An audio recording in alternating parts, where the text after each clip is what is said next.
Sea f una función que va de Rn en Rm, una función continua. Vamos a mostrar que la gráfica de f, el cual es un subconjunto de R a la n más m, es un conjunto cerrado. Como bien sabemos, para demostrar que un conjunto es cerrado, pues la definición nos dice que hay que demostrar que el complemento del conjunto es abierto. Pero en este ejercicio, en este problema en particular, eso sería una técnica un tanto inefectiva, ya que sería muy difícil andar comprobando que el complemento es abierto, ya que pues, no tenemos ninguna expresión para f ni nada de eso. Entonces lo que vamos a hacer es recurrir al siguiente resultado, el cual me dice que si yo tengo una función que va de Rn en Rm continua, si yo tomo un subconjunto del codominio que sea cerrado, la continuidad me afirma que la imagen inversa del conjunto A también es un conjunto cerrado, pero en Rn. Entonces la continuidad, de hecho esto más que una implicación es un sí solo sí. Entonces esto es lo que vamos a utilizar. Voy a crear una función que sea continua para la cual yo pueda encontrar un conjunto tal que la imagen inversa de ese conjunto sea precisamente la gráfica de la función f que tengo en mi ejercicio. Entonces, si esa función es continua y yo encuentro un conjunto cerrado tal que su imagen inversa es la gráfica, pues la gráfica va a ser un conjunto cerrado debido a esto. Antes de definir mi función, primero voy a definir las siguientes dos funciones, pi sub n y pi sub m. Pi sub n va a ser una función que va de r a la n más m en Rn, y pi sub m va a ser una función que va de r a la n más m, pero en Rm. ¿Cómo van a ser mis funciones? Pues fíjense, si yo evalúo a pi sub n en un punto x, notemos que como este punto está en r a la n más m, es un punto de n más m coordenadas. Entonces pi sub n, al evaluarlo en un punto así, lo que me va a hacer es olvidarse de las últimas m coordenadas y solamente me va a dejar las primeras n coordenadas. ¿Sí? Notemos que aquí la función me dice que tengo que tomar puntos de n más m coordenadas y devolverme puntos de solo n coordenadas. Entonces eso lo hago mediante el proceso de eliminar las últimas m coordenadas. Entonces pi sub n evaluado en este punto es simplemente el punto de las primeras n coordenadas. Y por otro lado, pi sub m es la función que me va a eliminar las primeras n coordenadas y darme el punto de las últimas m coordenadas, porque notemos que tiene que caer en Rm. Entonces, estas simplemente son las proyecciones de r a la n más m en Rn y en Rm.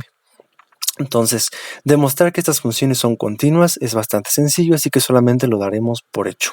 Ahora sí, en base a pi sub n y pi sub m, voy a definir ahora sí a mi función con la cual voy a demostrar lo que quiero.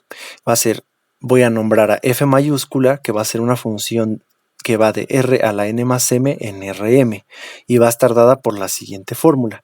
F evaluado en un punto va a ser la función f, la cual es la de mi ejercicio, compuesta con pi sub n, evaluado en el punto x, menos la proyección pi sub m evaluada en x. Notemos que pi sub n tiene como codominio a Rn, el cual es el dominio de f, por eso esta composición está bien hecha. Entonces notemos, recuerden que dijimos que pi sub n y pi sub m son funciones continuas.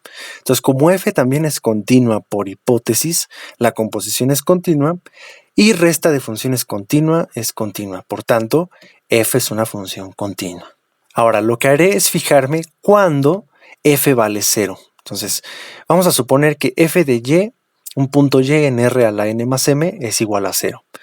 Que esto sea igual a 0 quiere decir que f compuesta con pi sub n evaluado en y menos pi sub m evaluado en y debe ser igual a 0.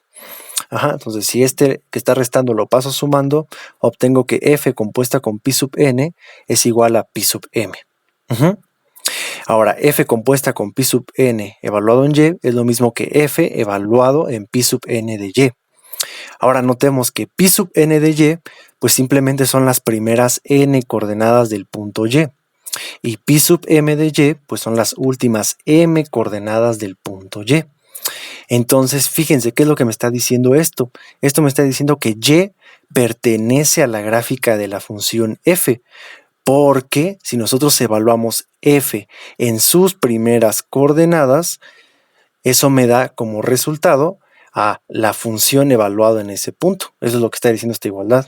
Y cuando yo evalúo, me da esta igualdad. O sea, está diciendo que estas coordenadas, estas m coordenadas, es igual a la función evaluada en las primeras n. Esa es la definición de que un punto esté en la gráfica. La gráfica son todas las parejas de puntos donde las primeras n coordenadas es un punto de Rn y las otras m coordenadas es precisamente la función evaluada en ese punto. Y eso es lo que me está diciendo acá. Las m coordenadas es precisamente la función evaluada en las primeras n. Por tanto, y está en la gráfica de f. Eso quiere decir que cuando f se evalúa en un punto y me da 0, es porque y está en la gráfica de f. Lo dicho anteriormente me demuestra entonces que la imagen inversa del punto 0 es igual a la gráfica de f, porque lo que acabamos de probar es que la imagen inversa estaba contenida acá, porque tomamos un punto para el cual f de y fuera igual a 0 y llegamos a que ese punto está en la gráfica de f. Entonces esa es esta contención. Pero pues la otra contención es igual de fácil. Si un punto está en la gráfica, es fácil verificar que al sustituirlo en f nos va a dar 0 por el mismo análisis que acabamos de hacer. Entonces aquí está el punto, porque el conjunto que solamente tiene el vector 0 es un conjunto cerrado en Rm. Recuerden que los puntos aislados son conjuntos cerrados. Entonces estoy aquí teniendo que la imagen inversa de un conjunto cerrado es la gráfica de f. Pero recordemos que f es una función continua. Entonces la observación que hicimos antes de empezar el ejercicio era que si yo tengo la imagen inversa bajo una función continua de un conjunto cerrado, esa imagen inversa debe ser un conjunto cerrado. Entonces, como la imagen inversa de este conjunto cerrado es la gráfica de f, entonces con eso concluyo que g de f, es decir, la gráfica de f, es un conjunto cerrado en R a la n más m.